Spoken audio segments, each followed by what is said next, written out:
ఈరోజే పవిత్రమైన మహాలక్ష్మి రాక ఎంతో పర్వదినం. ఈరోజు మీరు ఏం చేసినా చేయకపోయినా ఈ పవిత్ర కథను వింటే చాలు, జన్మల పాపాలు తొలగి కోటి జన్మల పుణ్యం వస్తుంది, లక్ష్మీ కటాక్షం కలుగుతుంది. మరి మహాలక్ష్మి రాక రోజు ఏ కథను వింటే తిరుగులేని రాజయోగం పడుతుందో ఇప్పుడు ఈ వీడియోలో తెలుసుకుందాం. పూర్వకాలంలో రామాపురం అనే గ్రామంలో కృష్ణశర్మ అనే మహాపండితుడు ఉండేవాడు. అతను పౌరోహిత్యం నిర్వహిస్తూ ప్రతి నెల ఆ ఊరి దేవాలయంలో కళ్యాణోత్సవం జరిపించేవాడు. ఊరువారు ఇచ్చే కట్న కానుకలతో జీవితం సాఫీగా సాగిపోయేది. కృష్ణశర్మ ప్రతిరోజు ఉదయం 2 గంటల సేపు ఎన్నో స్తోత్రాలు చదివేవాడు. శ్రీ లక్ష్మీనారాయణలను నిత్యం ఎంతో భక్తి శ్రద్ధలతో అర్చించేవాడు. అతనికి 2 కుమార్తెలు. వారి పేర్లు వనజ, విజయ. కొంతకాలానికి విజయకు వివాహ వయస్సు వచ్చి ఆమెకు వివాహం జరిపించాలని ప్రయత్నాలు మొదలుపెట్టారు. కానీ ఎంత ప్రయత్నించినా మంచి సంబంధం కుదరడం ఎంతో కష్టమైపోయింది. ఇలా ఉండగా ఒకరోజు కృష్ణశర్మ పౌరోహిత్యానికి వెళ్లి తిరిగి ఇంటికి వస్తూ కాలు రాయికి తగిలి కింద పడ్డంతో కాలు విరిగిపోయింది. వైద్యులు కనీసం 6 నెలల పాటు విశ్రాంతి తీసుకోవాలని, మంచం దిగకూడదని చెప్పారు. ఒక పక్క కుమార్తె వివాహం కాలేదు అన్న బాధతో ఉన్న కృష్ణశర్మకు ఈ విధంగా అనుకోని కష్టం ఎదురైంది. అంతేకాదు, ఏకంగా 6 నెలలు ఏ కార్యక్రమాలకు వెళ్ళకపోతే ఇల్లు ఎలా గడుస్తుందని విచారపడ్డాడు కృష్ణశర్మ. అయినా చేసేదేమున్నది, ఇదంతా పూర్వజన్మ ప్రారబ్ధం అని తలిచాడు. ఈ విధంగా 2 నెలలు గడిచిపోయాయి.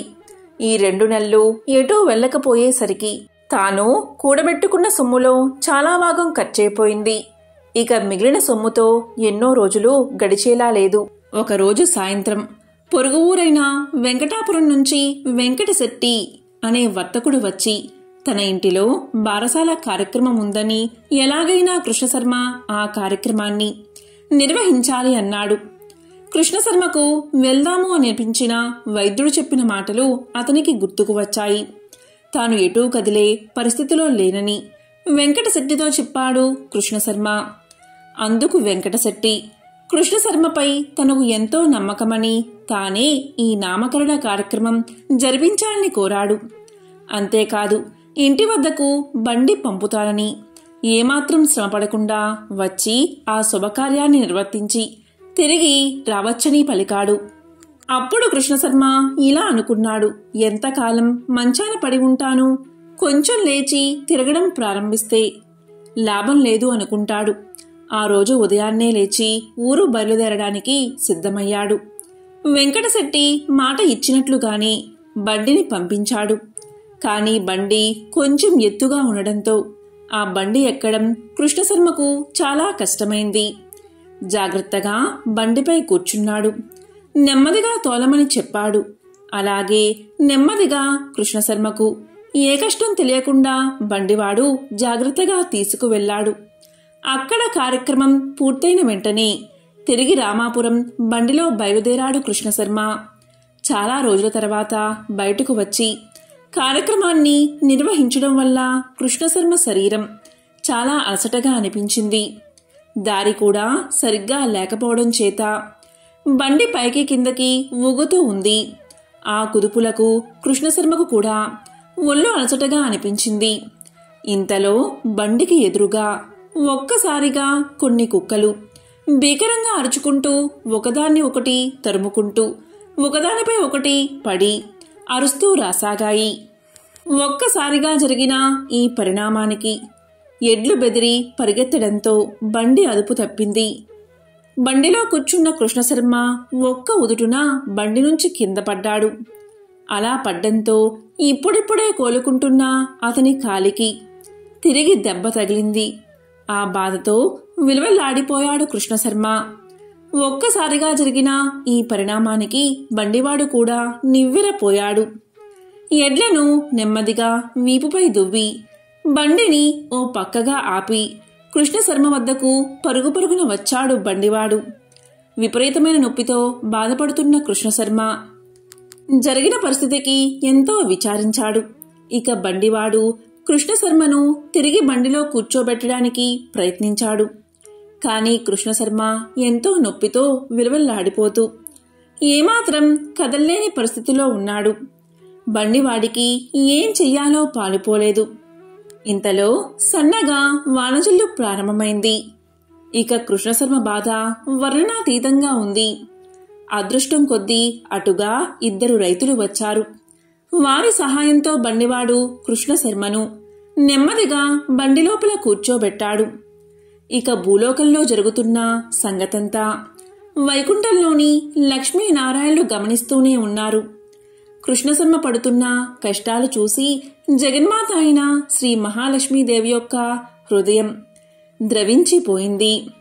తన ప్రియ వల్లభుడైన శ్రీమన్నారాయణ వారితో ఇలా పలికింది: స్వామి, ఆ కృష్ణశర్మ యొక్క దీన పరిస్థితిని చూడండి. ఎందుకు ఇన్ని బాధలు పడుతున్నాడు? అతను నిత్యం మనల్ని సేవిస్తున్నాడు కదా. ఇంకా ఎంతకాలం స్వామి ఈ బాధలు అతనికి? అతని పరిస్థితి చూస్తూ ఉంటే నాకు చాలా బాధగా ఉంది అని పలికింది అమ్మవారు. అప్పుడు శ్రీ మహావిష్ణువు లక్ష్మీదేవితో ఇలా పలికాడు: చూడు సఖీ, మానవులు తమ తమ పూర్వజన్మ పాప పుణ్యాల ఫలంగా సుఖ దుఃఖాలు అనుభవిస్తారు. పూర్వజన్మ కర్మఫలం పూర్తవ్వగానే కృష్ణశర్మకు తప్పకుండా మంచి రోజులు వస్తాయి. సమస్యలన్నీ తీరి సుఖంగా జీవిస్తాడు అన్నాడు శ్రీమన్నారాయణుడు. అప్పుడు ఆ తల్లి ఇలా పలికింది: ఏమి సుఖం స్వామి, కుమార్తెల వివాహం ఇంకా కానేలేదు. వారికి యుక్త వయస్సు దాటిపోతుంది కదా. కాలినొప్పి పూర్తిగా తగ్గకముందే తిరిగి మరలా ఇలా జరిగింది కదా. ఎప్పటికీ పూర్తిగా కోలుకుంటాడో కదా అని పలికింది అమ్మవారు. ఓ దేవి, త్వరలోనే ఇతని కష్టాలన్నీ తీరిపోగలవు. నీ మనసు నేను ఎరుగుదును. నీ బిడ్డల బాధ నీవు చూడలేకపోతున్నావు. ఆ సంగతి నాకు తెలియదా అని పలికాడు జగన్నాథుడు. కానీ దేవి, కృష్ణశర్మ పూర్వజన్మ కర్మఫలం ఇంకా పూర్తి కాలేదు. కొన్ని రోజుల్లో ఇది పూర్తయి అతనికి మంచి రోజులు రానున్నాయి అన్నాడు జగన్నాథుడు. ఇక ఇక్కడ భూలోకంలో కృష్ణశర్మను బండిలో జాగ్రత్తగా కూర్చోబెట్టి ఆ బండివాడు అతన్ని రామాపురం తీసుకువచ్చి ఇంటి వద్ద జాగ్రత్తగా దింపాడు. జరిగిన విషయం తెలుసుకుని కృష్ణశర్మ భార్యా కూతుళ్ళు ఎంతగానో బాధపడ్డారు. నిత్యము లక్ష్మీనారాయణను కొలిచే తమ కుటుంబానికి ఈ కష్టాలు ఏమిటి అని ఎంతో చింతించారు. అలా తర్వాత వైద్యుడు వచ్చి కృష్ణశర్మను పరీక్షించి కొద్ది కొద్దిగా కోలుకుంటున్న కాలు మరలా విరిగిందని, ఇక ఎటువంటి పరిస్థితుల్లోనూ ఇల్లు కదలవద్దని చెప్పి వెళ్ళాడు. ఇక కృష్ణశర్మ ఎంతో బాధపడి ఈ కష్టాలు ఇంకా ఎన్ని రోజుల్లో పోతాయో అని ఎంతో బాధపడ్డాడు. ఈ విధంగా కొన్ని రోజులు గడిచాక కృష్ణశర్మ భార్య ఏదో తెలియని వ్యాధితో అనారోగ్యంతో మంచాన పట్టింది. తల్లిదండ్రులు ఇద్దరూ మంచాల పాలు అవడంతో ఆ కుమార్తెల పరిస్థితి వర్ణనాతీతంగా ఉంది. లోకంలోని కష్టాలన్నీ తమకే వచ్చాయి అనుకున్నారు ఆ ఇద్దరు యువతులు. ఇక వైకుంఠంలో శ్రీమన్నారాయణ వారికి సపరి చర్యలు చేస్తున్న శ్రీ మహాలక్ష్మీదేవి కొంత కోపం తెచ్చుకుని తన పెనిమిటితో ఇలా పలికింది: ఓ నాదా, ఏమిటి వైపరీత్యం? కృష్ణశర్మ మంచం పట్టి బాధపడుతూ ఉండగా అతని భార్య ఇందుమతికి కూడా అనారోగ్యం రావడం ఏమిటి? ఎందుకు వీరికి ఇన్ని బాధలు? ఆ కుటుంబం పడుతున్న బాధలు నేను చూడలేకపోతున్నాను. మనమంటే వారికి అపరిమితమైన భక్తి కదా. ఇకనైనా వారిని కరుణించరాదా అని పలికింది. అప్పుడు శ్రీ మహావిష్ణువు మహాలక్ష్మితో ఇలా పలికాడు: ఓ దేవి, నీ కోపాన్ని నేను అర్థం చేసుకోగలను. వారు మన ప్రియ భక్తులు అన్నమాట నిజమే. కానీ వారి పూర్వజన్మ కర్మఫలం ఇంకా పూర్తి కాలేదు. అది అయిపోతే వారు సుఖంగా జీవించే రోజులు వస్తాయి అన్నాడు. ఆ మాటలకు జగన్మాత ఇలా పలుకుతుంది: స్వామి, మీరు చెప్పింది బాగానే ఉంది. కానీ ఆ రోజులు వచ్చేదాకా అసలు ఈ కుటుంబం బతికి ఉంటుందా అని నాకు అనిపిస్తుంది. మీరు వెంటనే వారిని కరుణించండి స్వామి అని పలికింది. అందుకు శ్రీమన్నారాయణుడు కృష్ణశర్మ కుటుంబంలోని కష్టాలన్నీ త్వరలోనే తొలగిపోతాయని లక్ష్మీదేవికి తెలియచేశాడు. ఇలా రోజులు గడుస్తూ ఉండగా గోరు చుట్టుపై రోకలి పోటువలే ఒకనాడు కృష్ణశర్మ ఇంటిలో దొంగలు పడి చిన్న చిన్న వస్తువులతో సహా అన్ని వస్తువులు దోచుకుపోయారు. ఆ కుటుంబం బాధ ఎంత అని మనం చెప్పలేము. ఇదంతా గమనించిన శ్రీ మహాలక్ష్మీదేవి హృదయం బాధతో నిండిపోయింది. ఆ తల్లికి తన భక్తులంటే అంతటి ప్రేమ, అంతటి అనురాగం.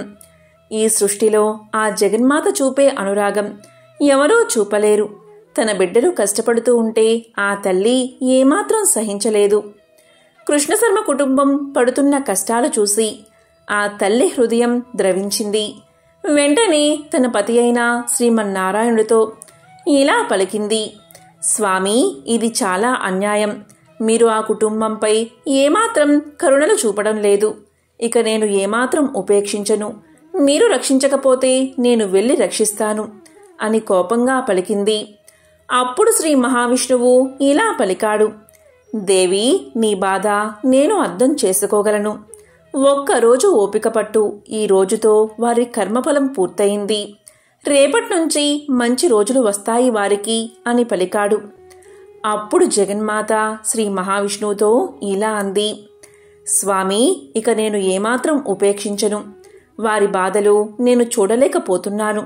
మీరు అన్నట్లు రేపు ఒక్కరోజు చూస్తాను, లేదంటే నేనే స్వయంగా వారి ఇంటికి వెళ్తాను అని మహాలక్ష్మీదేవి తెలియజేసింది. ఆ మరునాడు ఆ దేశ రాజుగారు కృష్ణశర్మకి ఆస్థాన పండితుడిగా నియమిస్తూ ఆహ్వాన పత్రాన్ని పంపారు. ఆ నియామక పత్రం తీసుకువచ్చిన భటులు ఎన్నో కట్నకానుకలు తెచ్చారు. ఇవన్నీ చూసిన కృష్ణశర్మ కుటుంబం ఆనందానికి అవధుల్లేవు. ఇన్ని రోజులకు తమ కష్టాలు తీరాయని ఎంతగానో సంతోషించారు. ఇక వారు శ్రీ లక్ష్మీనారాయణలను ఎన్నో విధాలుగా స్తుతించారు. వైకుంఠంలోని శ్రీ మహాలక్ష్మి కూడా ఎంతగానో సంతోషించింది. కొన్ని రోజుల్లోనే ఆ కుటుంబం ఆర్థికంగా ఎంతో ఎదిగి కృష్ణశర్మ కుమార్తెలిద్దరికీ వివాహం మంచి వరులతో జరిగింది. ఇక కృష్ణశర్మ దంపతులిద్దరూ జీవించినంతకాలం సుఖంగా జీవించి చివరకు లక్ష్మీనారాయణల సాన్నిధ్యాన్ని పొందారు. కాబట్టి ఎంతో విశేషమైన ఈ కథను ఈరోజు విన్నా, చదివినా, చెప్పినా, వినిపించినా సమస్త భోగాలు అనుభవించి చివరకు మోక్షాన్ని పొందుతారు. ఈరోజు తప్పకుండా వినాల్సిన మరొక కథను ఇప్పుడు తెలుసుకుందాం. ఈ కథను విన్నంతనే గోదాన ఫలితం కలుగుతుంది. పూర్వం అవంతి నగరంలో ధర్మయ్య, శ్యామల అనే దంపతులు ఉండేవారు. ధర్మయ్య వడ్రంగి పని చేసుకుంటూ జీవితం గడిపేవాడు. ఆ దంపతులకు 3 కుమార్తెలు.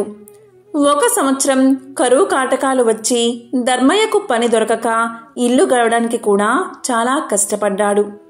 ఆ తరువాతి సంవత్సరం కూడా కరువుతో దేశమంతా అల్లాడిపోయింది. ప్రజలందరూ తిండి గింజలు దొరకక నానా ఇబ్బందులు పడ్డారు. ఇక ధర్మయ్య పరిస్థితి ఇంకా దారుణంగా ఉంది. తినడానికి 2 పూటల భోజనం కూడా దొరకక మరమరాలు తింటూ ఇల్లంతా కాలం గడుపుతున్నారు. కానీ ఆ దంపతులిద్దరూ ఇంత కష్టకాలంలో కూడా భగవంతుణ్ణి మరవలేదు. వారి ఇంట్లో తరతరాల నుండి వస్తున్న శ్రీ లక్ష్మీనారాయణ విగ్రహం ఒకటి ఉంది. ఆ విగ్రహాన్ని రోజు భక్తి శ్రద్ధలతో పూజించేవారు. రోజు ఏదో ఒక పదార్థాన్ని తప్పకుండా నైవేద్యంగా పెట్టేవారు. అయితే 2 సంవత్సరాల నుండి కరువు వల్ల ఇంట్లో ఏ పదార్థమూ లేకపోవడం చేత ఇంటి ఆవరణలోని తులసి మొక్క నుండి ఒక దళాన్ని శ్రీ లక్ష్మీనారాయణలకు భక్తితో కళ్ళుకు అద్దుకుని సమర్పించేవారు. రోజులు ఇలా గడుస్తూ ఉండగా ఒకరోజు రాత్రి 10 గంటల సమయంలో ఎవరో తలుపు తట్టిన శబ్దం వినబడింది. ఈ వేళలో ఎవరు వచ్చి ఉంటారా అని ఆలోచిస్తూ తలుపు తీసిన ధర్మయ్య దంపతులకు మధ్య వయస్కులో ఉన్న ఒక ముత్తైదువు కనిపించింది. ఆమెలో ఏదో ఒక దివ్య తేజస్సు ధర్మయ్యకు గోచరించింది. ఇంత రాత్రివేళ ఇలా ఒంటరిగా వచ్చిన ఈమె ఎవరై ఉంటుందా అని ఆలోచిస్తూ ఉండగా ఆమె వీరితో ఇలా పలుకుతుంది: నాయనా, నేను పొరుగు ఊరు నుండి మా ఊరు వెళుతూ దారి తప్పి ఇటుగా వచ్చాను. రాత్రి కావడం వల్ల దోవ సరిగ్గా తెలియడం లేదు. ఈ రాత్రి మీ ఇంటిలోనే పడుకుని తిరిగి ఉదయాన్నే వెళ్ళిపోతాను అని పలికింది. అప్పుడు ధర్మయ్య దంపతులిద్దరూ ఆమెను లోపలికి రమ్మని ఆహ్వానించారు. అతిథి భగవంతుడితో సమానం కదా, కానీ ఆమెకు ఇవ్వడానికి ఇంట్లో ఏమీ కనిపించలేదు. వాళ్ళకి కాసిన్ని మంచినీళ్లు మాత్రమే ఇచ్చారు.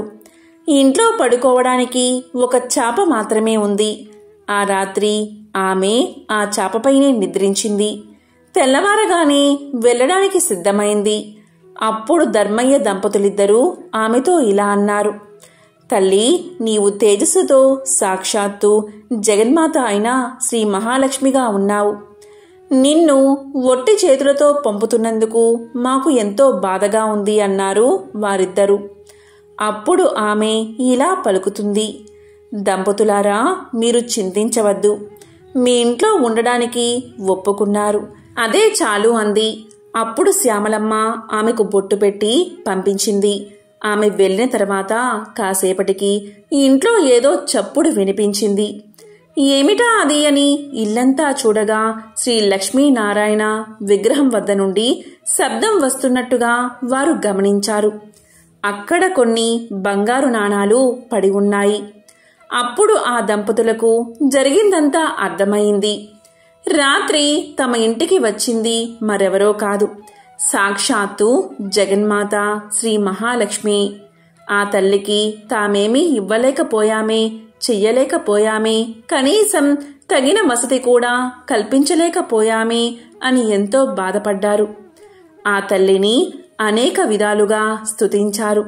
శ్రీ మహాలక్ష్మీదేవి అనుగ్రహం వల్ల కలిగిన ధనంతో పిల్లల పెళ్లిళ్లు ఘనంగా జరిపించారు. జీవించినంతకాలం సుఖంగా జీవించి ఎన్నో సత్కార్యాలు చేసి చివరకు ముక్తిని పొందారు. దీపం లక్ష్మీ స్వరూపం. ధర్మయ్య దంపతులు రోజు శ్రీ లక్ష్మీనారాయణ విగ్రహం వద్ద దీపం వెలిగించేవారు. ఎంతటి కష్ట సమయంలో అయినా దీపారాధన మాత్రం మానలేదు. అందువల్ల శ్రీ మహాలక్ష్మీదేవి ఎంతో సంతోషించి వారిని అనుగ్రహించింది. దీపం జ్ఞాన స్వరూపం, దీపం ఐశ్వర్య స్వరూపం. దీపం ఉన్న చోట శ్రీ మహాలక్ష్మి చిరునవ్వుతో ఉంటుంది. ఎవరైతే నిత్యం దీపారాధన చేస్తారో వారు సిరి సంపదలతో తులతూగుతారు. వారికి దేనికి లోటు ఉండదు. ధనధాన్యాలు సమృద్ధిగా ఉంటాయి. ఆ తల్లి అనుగ్రహం ఉన్నవారికి సర్వ సౌభాగ్యాలు లభిస్తాయి. ఓ జగజ్జనని జగన్మాత శ్రీ మహాలక్ష్మి, నీకు ఇవే మా నమస్కారాలు. మంగళప్రదాయిని నీవు, నీకే ఇవి మా ప్రణామాలు. లోకేశ్వరి, నీకు ఇవే మా నమస్కారాలు. భక్తుల కోరికలు తీర్చే కల్పవల్లివి నీవు. నీ కటాక్షం ఉన్నవారికి సర్వ సౌభాగ్యాలు చేకూరతాయి. దేనికి లోటు లేకుండా జీవితమంతా ఆనందంగా గడుస్తుంది. శ్రీ మహాలక్ష్మి కటాక్షం లేనివారు బానిసత్వం, దారిద్ర్యం, అప్పులు, భార్యావియోగం, అనారోగ్యం ఇలాంటి అనేక కష్టాల పాలవుతారు.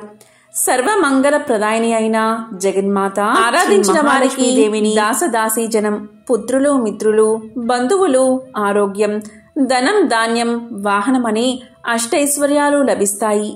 శ్రీ లక్ష్మీనారాయణను ఎవరైతే ఎప్పుడూ మనసులో ప్రార్థిస్తూ ఉంటారో వారికి సర్వ సౌభాగ్యాలు కలుగుతాయి. వారికి ఎటువంటి పరిస్థితుల్లో కూడా ఆపద దరిచేరదు. శ్రీ లక్ష్మీనారాయణులు అన్యోన్యమైన జంట. మత్స్య అవతారంలో శ్రీ లక్ష్మిగాను, కూర్మావతారంలో కూర్మావతిగాను, నరసింహ అవతారంలో శ్రీ మహాలక్ష్మిగాను, వరహ అవతారంలో భూలక్ష్మిగాను, శ్రీరామావతారంలో సీతగాను, శ్రీకృష్ణావతారంలో రుక్మిణిగాను ఆ మహాలక్ష్మి తన పెర్మిటి అయిన శ్రీమన్నారాయణుడితో కలిసి అవతరించింది. లక్ష్మీనారాయణుల అన్యోన్యత, ఆప్యాయత లోకంలోని దంపతులందరికీ ఆదర్శం. మరి ఎంతో విశేషమైన ఈ మహాలక్ష్మి రాక రోజు ఏ చెట్లు తాకితే తిరుగులేని రాజయోగం కలుగుతుందో ఇప్పుడు ఈ వీడియోలో తెలుసుకుందాం. మహాలక్ష్మి రాక అనేది అద్భుతమైన రోజు. ఇక ఈ రోజు మనల్ని మనం బాగు చేసుకోవడానికి, ధనాన్ని ఆకర్షించడానికి, మంచి శక్తిని పొందడానికి, దరిద్రం తొలగించుకోవడానికి ఈ రోజును ఉపయోగించుకుంటే మన దశ తిరుగుతుంది. ఇలాంటి రోజు చేసే ఏ పరిహారమైనా 100 రెట్ల అద్భుత ఫలితాలను ఇస్తుంది. కాబట్టి అత్యంత శక్తివంతమైన ఈ మహాలక్ష్మి రాక రోజు మీరు వేప చెట్టు దగ్గర ఈ పరిహారం చేస్తే మీకు తిరుగులేని రాజయోగం పడుతుంది. మన హిందూ సాంప్రదాయంలో వేప చెట్టుకు ఎంతో ప్రాధాన్యత ఉంది. వేప చెట్టు సాక్షాత్తు లక్ష్మీ స్వరూపం. మనం వేప చెట్టును లక్ష్మీదేవిగా భావించి ప్రతిరోజు పూజలు చేస్తూ ఉంటాం. ప్రతిరోజు ఉదయం లేవగానే వేప చెట్టును చూస్తే ఆ రోజంతా శుభం కలుగుతుందని అందరూ నమ్ముతాం. వేప చెట్టు లక్ష్మీ స్వరూపం. ఈ మహాలక్ష్మి రాక రోజు వేప చెట్టును పూజిస్తే లక్ష్మీదేవిని పూజించినట్లే. మీకు దగ్గరలో వేప చెట్టు ఉంటే అక్కడకు వెళ్ళి వేప చెట్టును కేవలం తాకితే చాలు, మీ కష్టాలు సమస్యలు తొలగిపోతాయి, అష్ట ఐశ్వర్యాలు కలుగుతాయి. ఈరోజు వేప చెట్టు కనిపిస్తే ఆ వేప చెట్టుకు చెంబుతో కొన్ని నీళ్లు పోసి తర్వాత చెట్టుకు నమస్కారం చేసుకుని 11 సార్లు చెట్టును తాకండి. అలా తాకేటప్పుడు మీ కోరిక చెప్పుకుంటే ఆ కోరిక త్వరగా నెరవేరుతుంది. ఇలా చేసిన తర్వాత ఆ చెట్టు దగ్గర అంటే వేప చెట్టు కింద కాసేపు కూర్చుని ఇంటికి వెళ్ళండి. ఇదంతా చేయకపోయినా ఈ అద్భుతమైన రోజు ఎవరైతే వేప చెట్టును కేవలం తాకడం ద్వారా అందులోని అద్భుత శక్తులు మీలోకి ప్రవేశించి మీ దశ మారిపోతుంది. లక్ష్మీదేవి అనుగ్రహం మీకు కలుగుతుంది. మంచి పాజిటివ్ ఎనర్జీ మీకు లభిస్తుంది. ఇలా చేస్తే కష్టాలు బాధలు పోయి తరతరాలకు తరగని ఐశ్వర్యం కలుగుతుంది. అత్యుత్తమ ఔషధాలు కలిగిన చెట్లలో వేప చెట్టు ఒకటి. ఈ విషయాన్ని అనాది కాలంలోనే భారతీయులు గుర్తించి వేప చెట్టును పవిత్ర వృక్షంగా పూజించడం మొదలు పెట్టారు. వేప చెట్టుకు అలాంటి విశేష గుణాలు రావడానికి కారణం ఏంటి అంటే దాని మీద అమృతం పడడమే. గరుత్మంతుడు అమృతభాండం తీసుకుని వెళ్తూ ఉండగా కొన్ని చుక్కలు వచ్చి భూలోకంలోని వేప చెట్టు మీద పడగా వేప చెట్టు శక్తివంతమైన మానవులకు మేలు చేసే వృక్షంగా మారిందని పురాణ కథ ఉంది. అందుకే ఇటువంటి అద్భుతమైన రోజు వేప చెట్టును 11 సార్లు తాకితే చాలు, ఆ చెట్టులోని అమృతత్వం మన ఒంట్లోకి ప్రవేశిస్తుంది. లక్ష్మికి ప్రతిరూపమే వేప చెట్టు. భూలోకంలో వేప చెట్టు నాటి పోషించిన వారికి స్వర్గలోకం ప్రాప్తిస్తుందని నమ్మకం. వరుసగా 3 వేప చెట్లను పెంచి పోషిస్తే సూర్యలోకం ప్రాప్తిస్తుందని నమ్మకం. రాక్షసులు వెంటాడుతున్నప్పుడు సూర్యదేవుడికి ఆశ్రయం కల్పించిన చెట్టే వేప చెట్టు. ఇది విష్ణు పురాణంలోనిది. ఒకసారి దూర్వాస మహర్షి కల్పవృక్ష మాలను దేవేంద్రుడికి బహుకరిస్తాడు. దేవేంద్రుడు ఆ మాలను తన వాహనమైన ఏనుగుకు వేస్తాడు. ఆ ఏనుగు ఆ మాలను కింద పడవేసి కాళ్లతో తొక్కుతుంది. దాంతో కోపోద్రిక్తుడైన దూర్వాసుడు నీ రాజ్యం నుండి లక్ష్మి వెళ్ళిపోవుగాక అని ఇంద్రుణ్ణి శపిస్తాడు. దాంతో స్వర్గలోకం నిర్వీర్యమయ్యింది. ఐశ్వర్యం నశించిపోయింది. ఇదే సమయంలో రాక్షసులు బలవంతులయ్యారు. రాక్షసులు దండయాత్ర చేసి స్వర్గాన్ని స్వాధీనం చేసుకున్నారు. ఇంద్రుడు ఇతర దేవతలు బ్రహ్మదేవుడి వద్దకు వెళ్లి జరిగిన విషయాన్ని విన్నవించారు.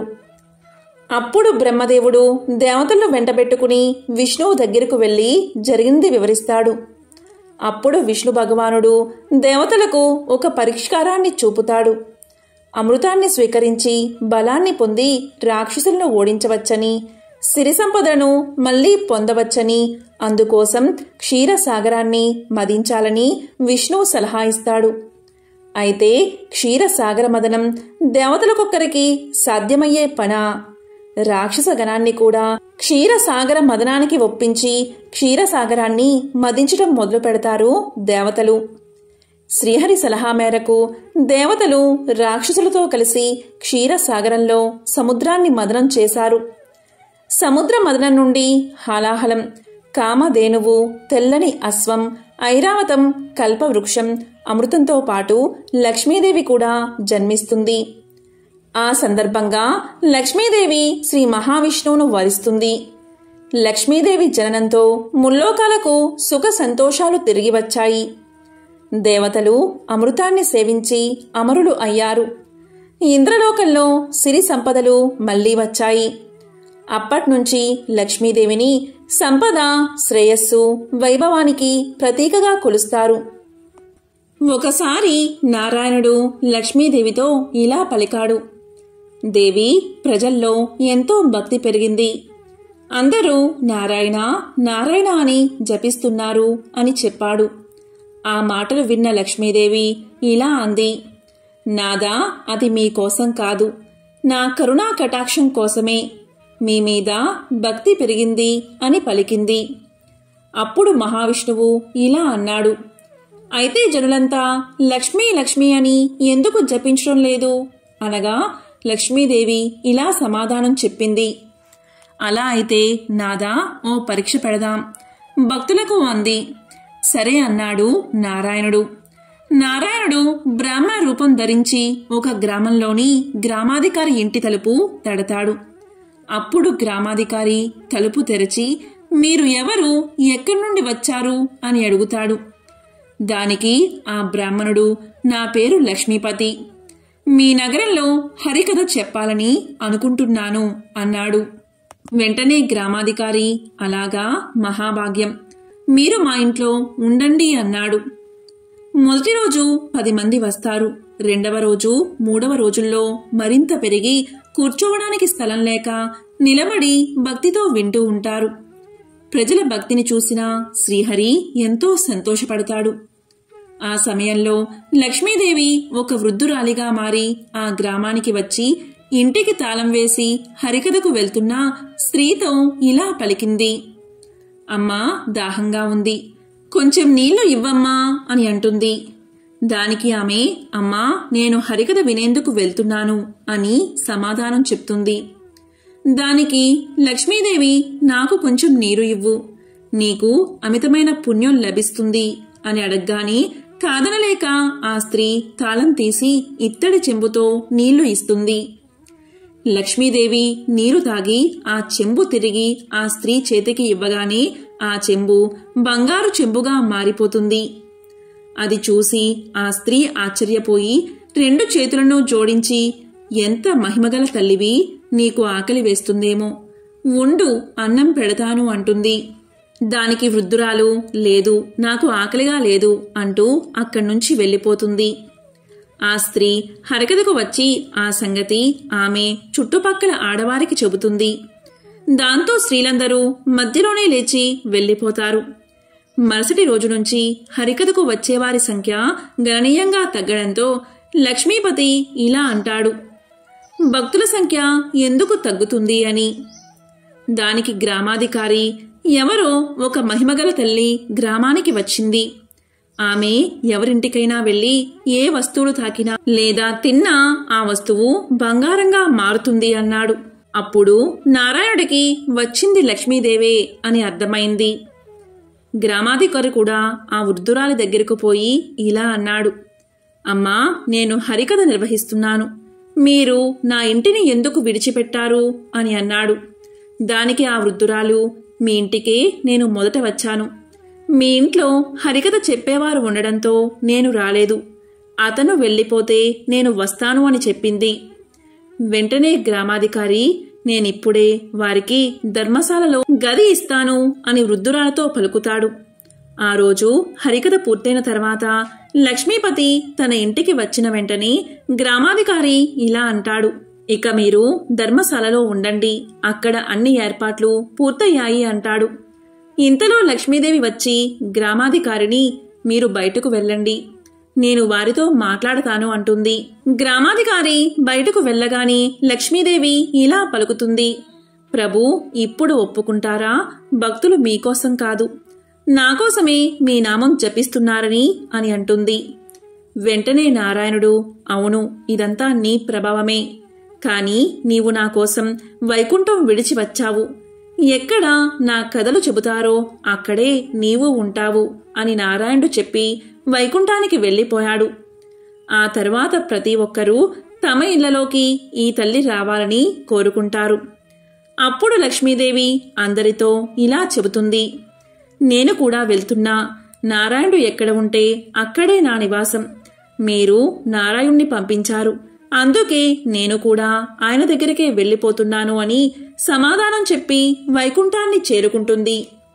అందుకే ఎక్కడ నారాయణుడు ఉంటాడో, ఎక్కడ నారాయణ మంత్రాన్ని జపిస్తారో, ఎక్కడ నారాయణుడి పూజలు చేస్తారో, ఎక్కడ శంఖధ్వని వినిపిస్తుందో, ఎక్కడ తులసితో ఆ మహావిష్ణువును అర్చిస్తారో అలాంటి వారి యందు లక్ష్మీదేవి కూడా తిష్ట వేసుకుని కూర్చుంటుంది. ఒకసారి వైకుంఠంలో శ్రీవారికి సేవ చేస్తున్న లక్ష్మీదేవిని శ్రీహరి ఏం కావాలో కోరుకోమన్నాడు. అప్పుడు లక్ష్మీదేవి ఇలా పలుకుతుంది: నాదా, ఏ భార్య అయినా తన భర్త అనురాగం తనకు ఉండాలని కోరుకుంటుంది. నాకు మీ అనురాగం పుష్కలంగా ఉంది. ఇంతకన్నా అదృష్టం మరేం కావాలి అని పలుకుతుంది. దానికి శ్రీహరి చిరునవ్వు నవ్వి, లక్ష్మి, నా అనురాగం మాత్రమే కాదు, ఆ పరమేశ్వరుడి అనుగ్రహం కూడా ఉండాలి. కాబట్టి నీవు శివుణ్ణి ప్రసన్నం చేసుకో అని చెబుతాడు. ఈ మాటలు విన్న లక్ష్మీదేవి భూలోకంలో ఒక అనువైన స్థలంలో పరమేశ్వరుడి కోసం ఘోర తపస్సు చేస్తుంది. అయితే ఈ తపస్సును ప్రారంభించడానికి ముందుగా వినాయకుడి పూజ చేయడం మర్చిపోతుంది. వినాయకుడి పూజ చేయకుండా తపస్సును ప్రారంభించిన లక్ష్మీదేవికి శివ పంచాక్షరి జపం చేద్దాము అనుకున్నప్పటికీ తపస్సుపై ఆమె మనసు లగ్నం కాలేకపోయింది. ఈ క్రమంలోనే ఆమె దూరదృష్టితో అసలు విషయం తెలుసుకుని వినాయకుడి పూజ చేసి పరమేశ్వరుడి కోసం తపస్సు చేసింది. ఎంత తపస్సు చేసినా పరమేశ్వరుడు రాకపోగా ఆమె దేహం నుంచి అగ్నిజ్వాలలు బయటకు వస్తూ సమస్తాన్ని దహించడానికి ప్రయత్నిస్తున్న సమయంలో ఋషులు పరమేశ్వరుని వేడుకోగా పరమేశ్వరుడు నందిని భూమిపైకి పంపిస్తాడు. తన మనోభీష్టం నెరవేరాలంటే రుద్రహోమం చెయ్యాలని బ్రాహ్మణ వేషంలో ఉన్న నందీశ్వరుడు లక్ష్మీదేవికి తెలియచేస్తాడు. ఈ క్రమంలో హోమాన్ని ప్రారంభించిన లక్ష్మీదేవి హోమం నుంచి ఒక భయంకర రూపం బయటకు వచ్చి ఆకలి ఆకలి అంటూ ఆర్తనాదాలు చేస్తుంది. ఆ సమయంలో లక్ష్మీదేవి తన వామవాగపు స్తనాన్ని ఖండించి అక్కడ సమర్పించగా దానితో పరమేశ్వరుడు ప్రత్యక్షమై లక్ష్మీదేవి భక్తికి మెచ్చి లక్ష్మీదేవి వక్షభాగంలో ఎలాంటి లోపం లేకుండా చేసి ఏం వరం కావాలో కోరుకోమంటాడు. అప్పుడు లక్ష్మీదేవి ఇలా పలుకుతుంది: పరమేశ్వర, అన్ని వేళలా నాకు నీ అనుగ్రహం కావాలి అని కోరుకుంటుంది. దానికి పరమేశ్వరుడు తదాస్తు, నీవు విష్ణు వక్షస్థలంలో స్థిరంగా ఉంటావు అని వరాన్ని ఇవ్వడం వల్ల లక్ష్మీదేవి విష్ణుమూర్తి వక్షస్థలంలో కొలువై ఉంది. ఈరోజు మహాలక్ష్మి రాకతో పాటు ఎంతో విశేషమైన దూర్వాష్టమి కూడా. ప్రతి సంవత్సరం భాద్రపద మాసంలోని శుక్లపక్ష అష్టమి రోజు దూర్వాష్టమిని జరుపుకుంటారు. దూర్వా అంటే గరిక గడ్డి అని అర్థం. మరి ఎంతో విశేషమైన ఈ రోజు దూర్వాష్టమికి సంబంధించిన ఈ కథను వింటే చాలు, అన్ని విఘ్నాలు తొలగి ప్రతి పనిలోనూ మీదే విజయం కలుగుతుంది. మరి ఆ కథ ఏంటో ఇప్పుడు ఈ వీడియోలో తెలుసుకుందాం. హిందూ సాంప్రదాయంలో గణపతి పూజ చేయడానికి ఎలాంటి కఠినమైన నియమాలు లేవు. కేవలం భక్తితో కూడిన మనసు మాత్రమే గణపతి పూజకు ముఖ్యం. వినాయకుడికి ఆడంబరంగా ఏవీ సమర్పించకపోయినా కేవలం గరిక ఒక్కటి సమర్పిస్తే చాలు, వినాయకుడు ఎంతో సంతోషిస్తాడు. అసలు వినాయకుడికి గరికతో ఏమిటి సంబంధం? వినాయకుడికి గరిక అంటే ఎందుకంత ప్రీతి తెలుసుకోవాలి అంటే ఈ కథను వినండి. పూర్వకాలంలో అనలాసురుడు అనే రాక్షసుడు అగ్ని పుట్టించి లోకాలంటిని తన దావానలంతో దహించివేయసాగాడు. అనలాసురుణ్ణి కారణంగా ఏర్పడిన వేడిని భరించలేని దేవతలంతా పార్వతీ నందనుడి వద్దకు వచ్చి అనలాసురుడి బారి నుంచి కాపాడమని వేడుకున్నారు. అప్పుడు వినాయకుడు ఒక్కసారిగా తన శరీరాన్ని పెంచి ఆ అనలాసురుణ్ణి మింగేశాట. అనలాసురుణ్ణి పీడ విరగడైనందుకు దేవతలంతా సంతోషించారు. కాని ఇక్కడ అనలాసురుణ్ణి మింగిన గణపయ్య శరీరం నుంచి విపరీతమైన అగ్ని పుట్టి గణపతి శరీరం మంటలు పుట్టసాగింది. గణపతి శరీరంలో మంటలు తగ్గించడానికి సాక్షాత్తు చంద్రుడే వచ్చి తలపై కూర్చున్నాడట. అయినా మంట తగ్గలేదు. ఇక గణపయ్య శరీరంలో మంటలను తగ్గించడానికి దేవతలు ఎన్నో ప్రయత్నాలు చేశారు. విష్ణువు తన కమలాన్ని వినాయకుడికి ఇచ్చాడు. పరమశివుడు తన మెడలోని పామును గణేశుని బొద్దు చుట్టూ చుట్టాడు. ఎన్ని పరిచర్యలు చేసినా గణపతి శరీరంలో మంటలు తగ్గలేదు. చివరకు కొంతమంది ఋషులు వచ్చి 21 గరికపోచలు గణపాటి సమర్పిస్తే గణపతి శరీరంలో వేడి తగ్గుతుందని చెప్పడం వల్ల 21 గరికపోచలు గణేశుని తలపై ఉంచగాని వినాయకుడి శరీరంలో మంటలు తగ్గి ఉపశమనం కలిగిందట. గరికపోచలతో శరీరంలో మంటలు తగ్గగానే గణేశుడు ఎవరైతే తన్ను గరికపోచలతో పూజిస్తారో వారికి ఎల్లప్పుడూ తన ఆశీస్సులు ఉంటాయని, వారు సకల మనోభీష్టాలు నెరవేరతాయని వరాన్ని ఇచ్చాడు. అంతేకాదు, ఏ పని అయినా ప్రారంభించేటప్పుడు శుభకార్యాల సమయంలో గణపతిని గరికతో ఆరాధిస్తే చేసే పనుల్లో విఘ్నాలు ఉండవని కూడా గణపతి వరాన్ని ఇచ్చాడు. గణపతికి ఎవరైతే గరికను సమర్పిస్తారో వారి సకల మనోభీష్టాలు నెరవేరతాయి. అంతేకాదు, ముఖ్యమైన పనులు ప్రారంభించే ముందు గణపతికి గరిక సమర్పిస్తే చేసే పనుల్లో ఆటంకాలు తొలగిపోతాయని, సర్వకార్యసిద్ధి కలుగుతుందని శాస్త్రవచనం. కాబట్టి ఎంతో విశేషమైన ఈ దూర్వాష్టమి రోజు గణపతికి సంబంధించిన ఈ కథను విన్నా, చదివినా, చెప్పినా, వినిపించినా జన్మల పాపాలు తొలగి 1,000,000 జన్మల పుణ్యం వస్తుంది. సకల శుభాలు కలుగుతాయి. మహాలక్ష్మీదేవి ధనాది దేవత. అదృష్టం, ఐశ్వర్యం కలగాలి అంటే ఆ అమ్మను ఆరాధించాల్సిందే.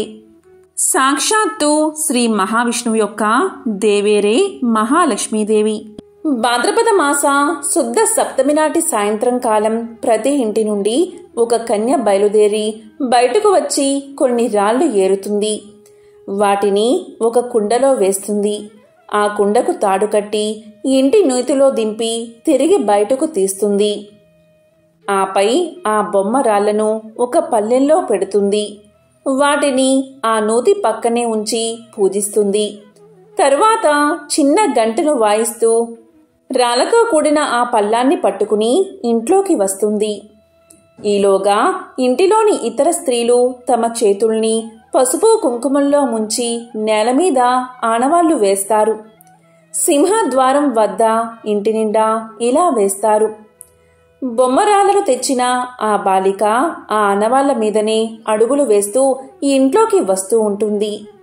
అప్పుడు స్త్రీలు తమ ఇంటికి మహాలక్ష్మి వచ్చిందని చెప్పుకుంటారు. ఇక బొమ్మరాళ్లను మామూలుగా దేవతార్చన జరిగే చోట పెడతారు. మర్నాడి సాయంకాలం వరకు అవి అక్కడే ఉంటాయి.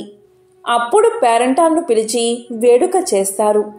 పసుపు కుంకుమలు ఇస్తారు. కొద్దిగా కొబ్బరి, గసగసాలు, పంచదార కలిపి తొక్కి చేసిన ఉండలు ఈనాటి ప్రసాదం. మర్నాడు అంటే భాద్రపద శుద్ధ అష్టమి రోజు ఈ బొమ్మరాలను పూజిస్తారు. పెరుగన్నం నైవేద్యంగా పెడతారు. ఆపై బొమ్మరాలను తీసుకువెళ్లి నూతిలో నిమజ్జనం చేస్తారు.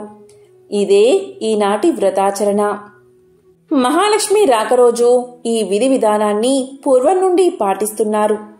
ఈ రోజు ఎవరైతే ఈ విధి విధానాన్ని పాటిస్తారో వారికి అష్టైశ్వర్యాలు కలిగేలా లక్ష్మీదేవి దీవిస్తుంది.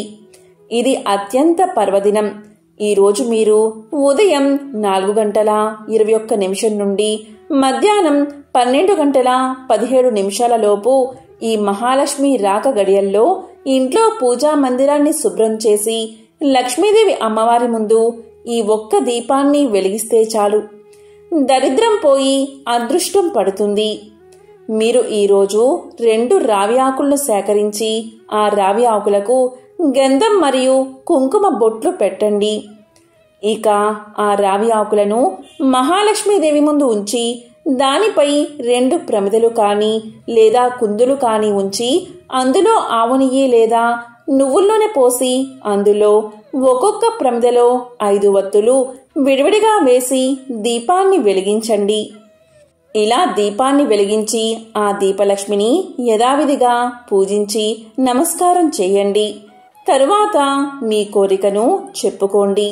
ఈ రోజు కనుక ఎవరైతే ఇలా చేస్తారో వారి ఇంట్లోకి వైకుంఠం నుండి లక్ష్మీదేవి నేరుగా వచ్చి వారి ఇంట్లో అష్ట ఐశ్వర్యాలు కురిపిస్తుంది.